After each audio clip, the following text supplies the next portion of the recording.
So, I have non-stop panic attacks over all the things that I've gone through. And people do what it is that gives me a panic attack, and I beg them to stop, and they won't. That's their cue to push it harder and harder.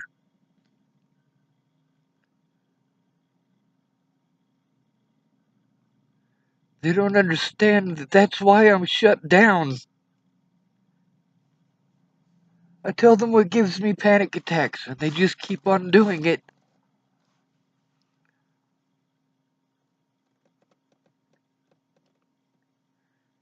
I haven't had a non-abusive environment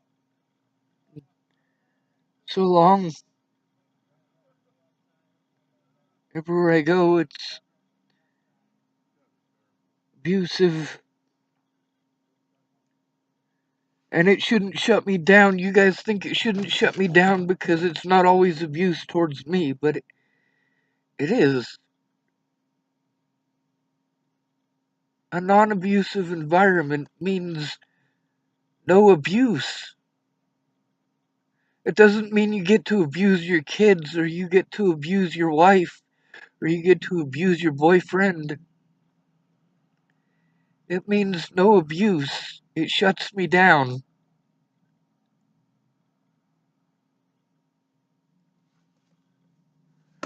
I need a non-abusive environment in order to function, in order to do all the things that you guys keep suggesting that I do. I need a non-abusive environment.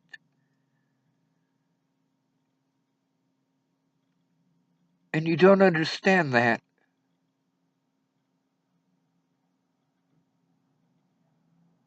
My heart hurts so much.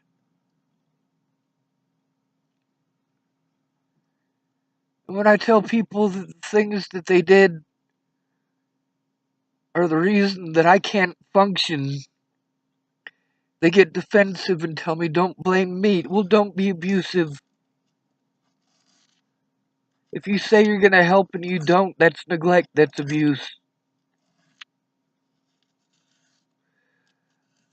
I showed up believing that you,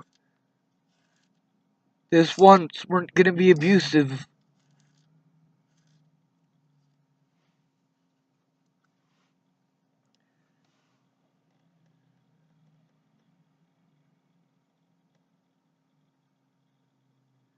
Peaches tries to understand she's not abusive.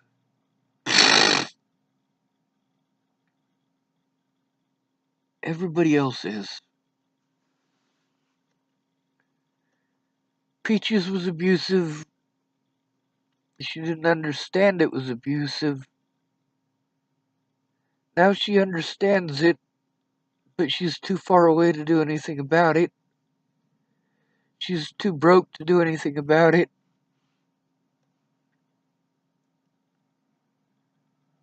Shannon getting drunk, making the same suggestion over and over again, that kills me.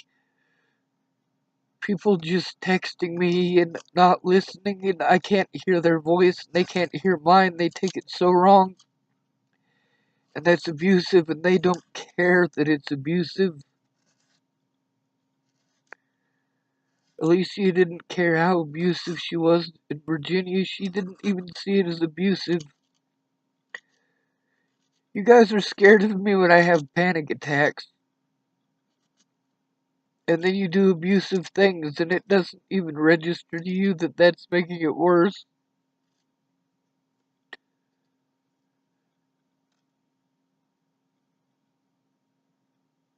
Natalie was my best friend. So many people punish me over things that didn't happen. I wish Natalie was here to tell you guys to stop because nobody else will.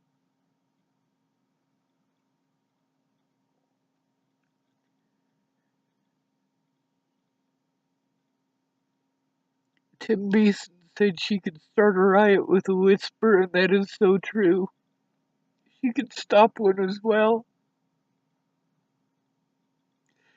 She had a heart like mine. She just wanted the abuse to stop, and so do I.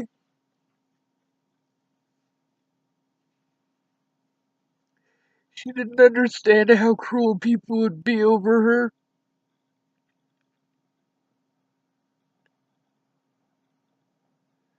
I beg these people to stop. Please make them stop.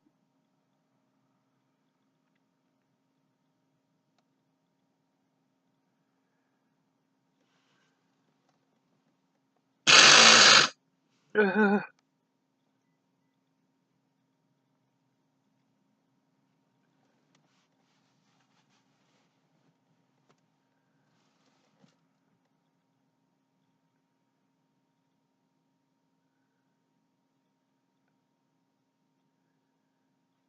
safe place.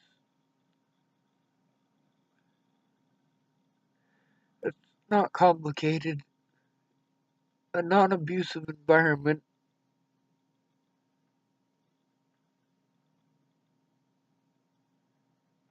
People abuse the shit out of me and then they whine.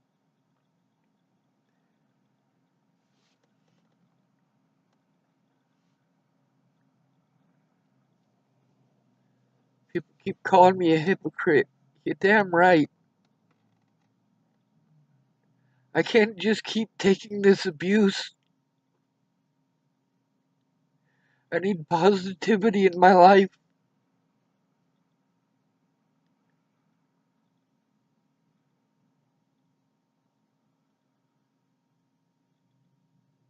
You guys don't understand that. You want me to do what you want, when you want, or you won't help. And you don't understand that your help isn't help because you didn't listen. And then you complain when I give it back. I don't want to give it back. I don't. I don't want it to begin with. I get fed so much negativity. Then you guys type pretty words like that's the same. And it's not. Typing pretty words doesn't get me to see my loved ones.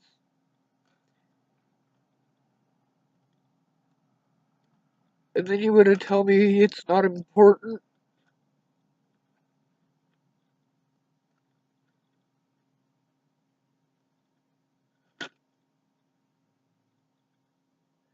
You're all hypocrites. You just don't know it.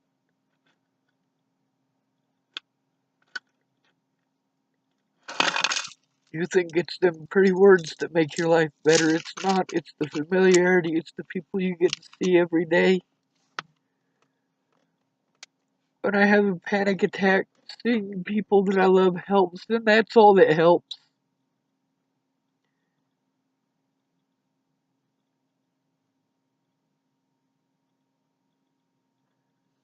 See, I need help because I have crippling panic attacks, and then people do what it is that makes me have panic attacks.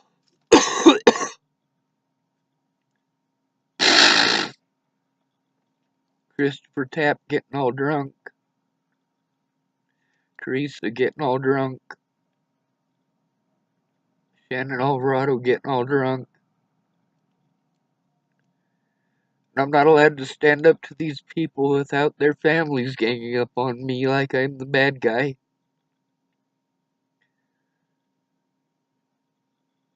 Angela on meth. Natalie on heroin.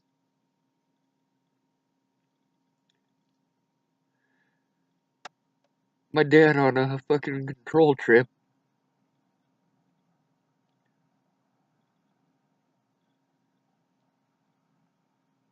I never harmed any of these people, and they all pretended like I would. They do bad things because they're afraid that I would do something bad to them, and I don't. I don't do bad things to them.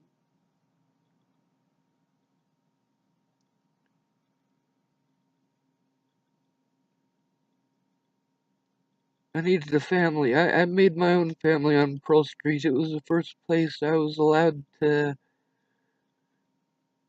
be me. It got so fucking abusive. After I hurt my back, it got so abusive. The cops got so abusive. When they think you're mentally ill, they do things that hurt you and they don't care. It's their protocol, it's their job, it's their whatever. Like taking away my car. I did those things out of desperation because I needed help. But I know what help I need, and I try to tell you, and you guys want to shove drugs at me like drugs are gonna make these people stop. Like drugs are gonna make it so I can see my loved ones without being assaulted.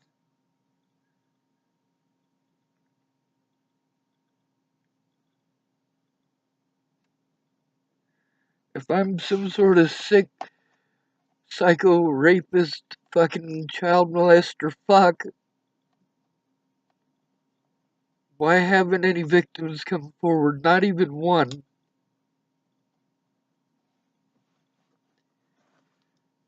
But I still get punished. I should have been allowed to go to court. So at least you can tell them I didn't rape her and I didn't molest her.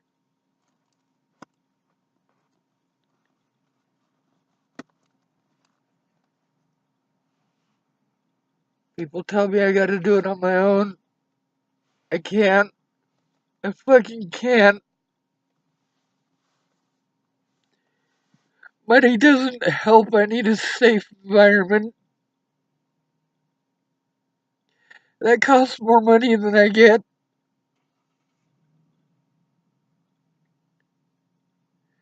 And people want to keep typing their assumptions at me. I had to start videotaping people because it's a more effective form of communication for me. Instead of them taking shit wrong in texting, they can take it wrong in video. Then they want to be pissed off that I made a video.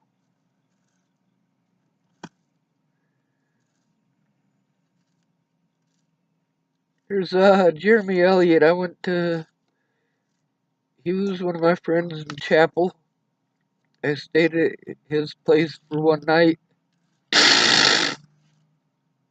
His mom is so fucking abusive to him. But it's just verbal abuse, so he should man up, right? By the way, Jeremiah, he's schizophrenic. He's actually schizophrenic. But the way his mother treats him, it's because she's an alcoholic. And she's verbally abusive and she threatens to have him locked up. She can't have him locked up. She's living at his house. It's his disability paying for it.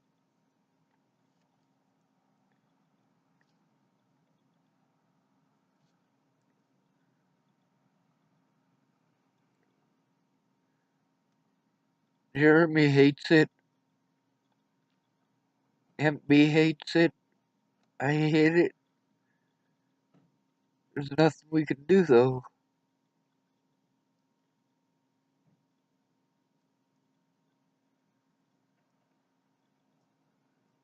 A safe environment.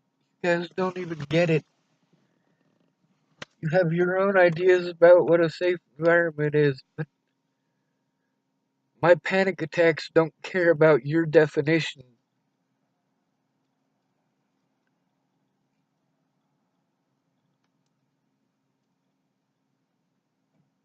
My panic attacks don't care which version of Jesus you choose to believe in once a week.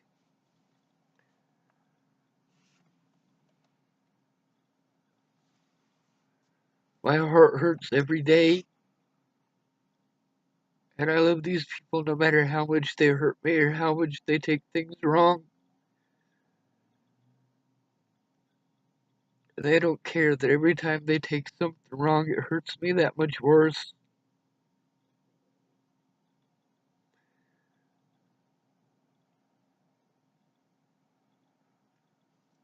My brother can't stay off the meth. Christine can't stay off the meth or the heroin.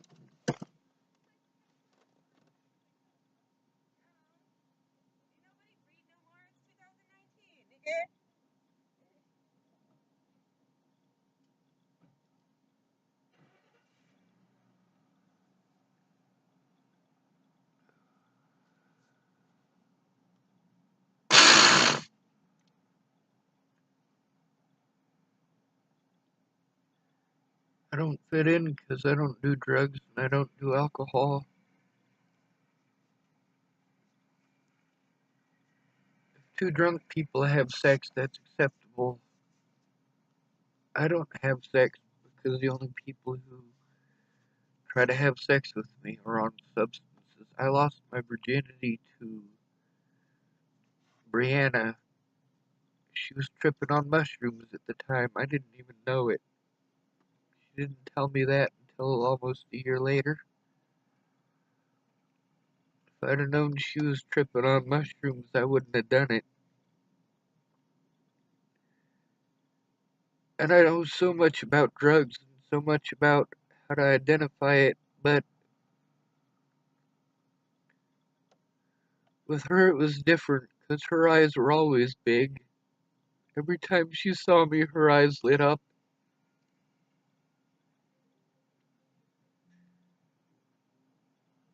until I had sex with her, and then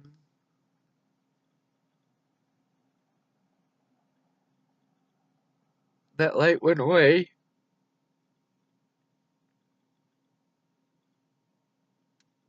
I knew I did something wrong when I saw her light go away.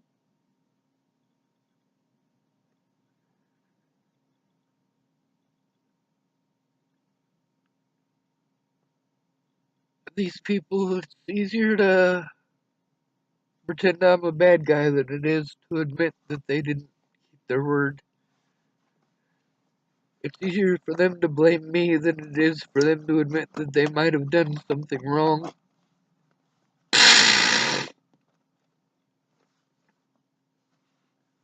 And I begged them to stop. My dad, I begged him to stop hounding me and to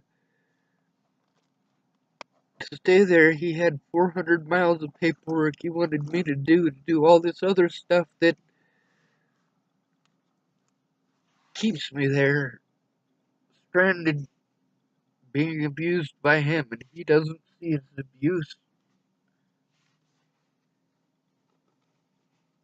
When I ask him to stop, he calls his wife to gang up on me. Just like when I asked Natalie to stop, she sent more people after me. Natalie didn't do me wrong. It was everyone else. It was everyone else who didn't understand. She knew me so well. She understood me so well, you guys don't even know. She was my best friend.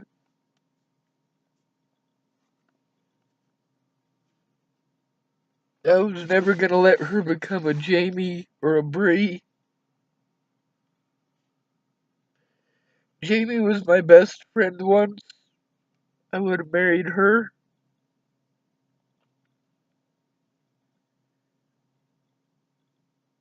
She could have sex with whoever she wants as long as she didn't abandon me. I didn't know how to explain that. Just one person did not abandon me as long as she came home at night.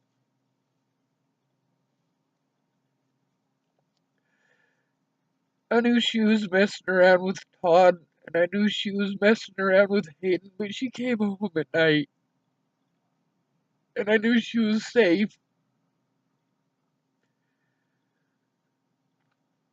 until she left with James, and then I knew she wasn't.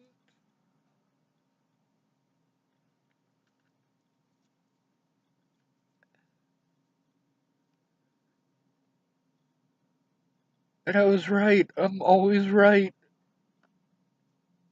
I hate it. I hate being right.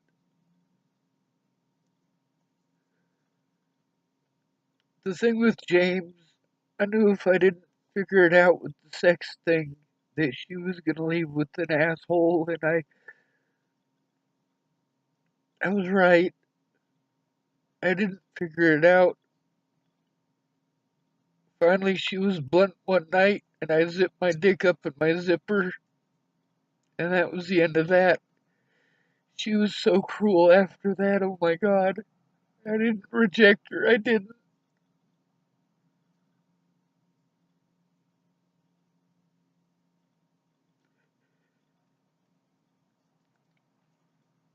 I would have lost my virginity to her, you know? Not some.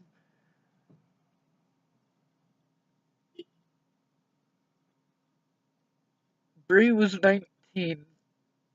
She'd been in love with me since she was 15, and I tried to get her to go away. We used to joke and call her my stalker. It wasn't really a joke. I woke up one morning, she was about 17. I woke up on the courthouse lawn and Bree was laying on top of me. It freaked me out because she was a little girl and that's gross. And I told her she needed to go away and she didn't understand it.